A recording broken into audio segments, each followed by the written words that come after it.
Hi guys, so today we're going to be learning about your brew box. We're going to be doing our weekly deep clean.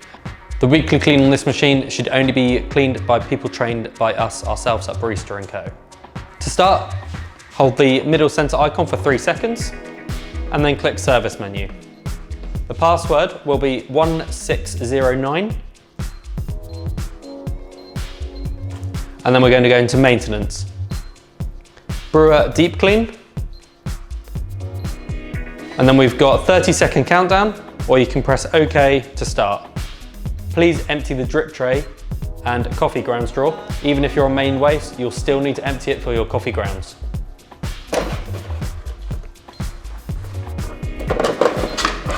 So once you've rinsed it and cleaned it out, press OK for the next step. This action will take about 10 minutes to complete.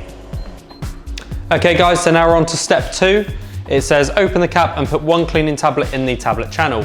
We don't need to worry about that because this system, it washes the brew chamber with water, therefore the clean tablet is not needed. So press OK. Whilst it is cleaning, it may indicate on a beep. Don't worry about the beep, it's perfectly normal. Now the rinse is completed, it's time to empty the drip tray and ground straw container.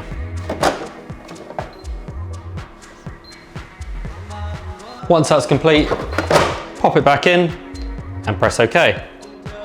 Cleaning is now completed, press OK again, and that will return you to the home screen.